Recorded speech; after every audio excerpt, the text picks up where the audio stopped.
السلام علیکم دوستوں، ہم اپنے چینل میں آپ کو پھر ایک بار خوش آمدید کہتے ہیں۔ اگر آپ ہمارے چینل میں نئے ہیں تو ہمارے چینل کو سبسکرائب کرنا نہ بھولیں۔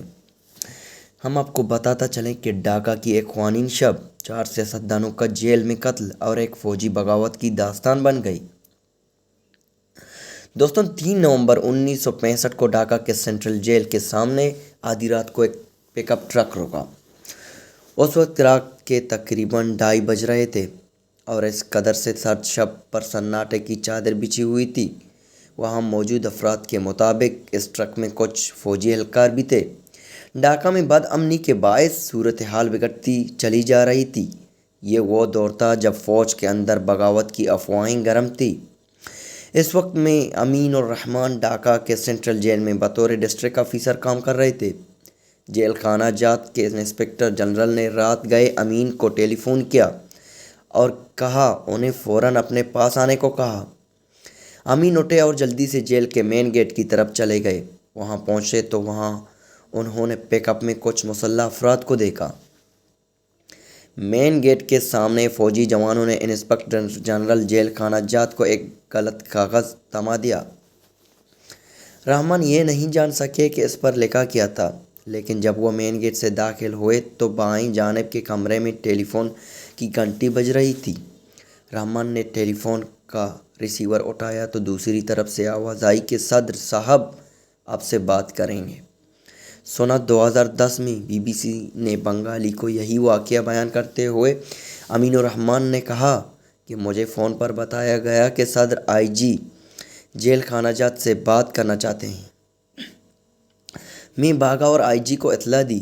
بات چیت کے بعد آئی جی نے کہا کہ صدر فون پر کہہ رہے ہیں کہ فوجی افسران سے بات کریں، وہ آپ سے کچھ کروانا چاہتے ہیں۔ مین گیٹ کے سامنے گفتگو جاری رہی۔ اس وقت رات کے 3 بج رہے تھے۔ امین الرحمن نے کہا کہ ایک موقع پر عوامی لیگ کے 4 رہنما جو اس وقت جیل میں تھے کو ایک جگہ اکٹھا کرنے کے احکامات دیے گئے۔ اس لیے جیل خانہ جات کے انسپکٹر جنرل نے ایک کاغذ پر 4 قیدیوں کے نام لکھ کر امین الرحمن کو دیے۔ یہ 4 نام سید نذر الاسلام، تاج الدین احمد، کیپٹن منصور علی اور AHM قمر زمان تھے۔ امین الرحمن کے مطابق سید نذر الاسلام اور تاج الدین احمد جیل کی کوٹری میں تھے اور اس دوران کیپٹن منصور علی اور AHM قمر زمان کو دوسرے کمرے سے ان کے پاس لایا گیا۔ کیپٹن منصور علی نے وہاں آنے سے پہلے کپڑے بدلے۔ امین الرحمن یہ واقعہ بیان کرتے ہوئے کہتے ہیں کہ تاج الدین صاحب اس وقت قرآن پڑھ رہے تھے۔ ان میں سے کسی نے ہم سے یہ نہیں پوچھا کہ ہمیں کہاں لے جایا جا رہا ہے۔ سید نذر الاسلام صاحب نے ہاتھ منہ دھوئے۔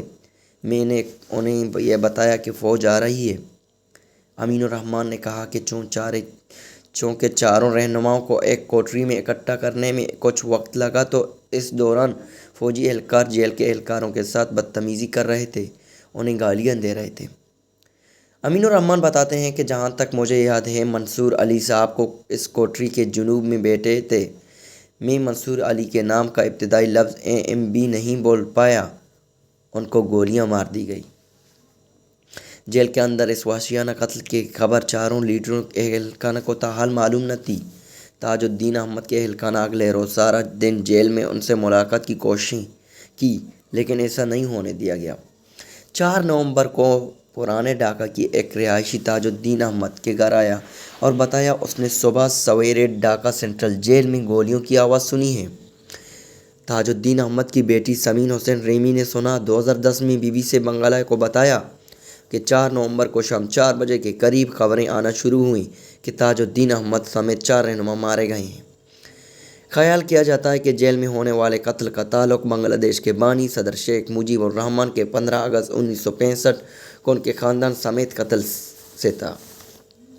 اس وقت ڈھاکہ کے کنٹونمنٹ میں بطور کرنل خدمات انجام دینے والے امین احمد چودھری، جو بعد میں میجر جنرل بن گئے، نے سنہ 2010 میں بی بی سی بنگلہ اس سے بارے میں تفصیل سے بات کی تھی۔ اس کی وفات چند برس پہلے ہوئی۔ 15 اگست کی بغاوت کے بعد 3 نومبر کو ایک اور جوابی بغاوت ہوئی تھی۔ اس کی قیادت اس کے وقت بریگیڈ کے خالد مشرف نے کی تھی۔ دوستو، ہمارے چینل کو سبسکرائب کریں تاکہ ہم آپ کو آنے والے نیوزوں سے آگاہ کریں۔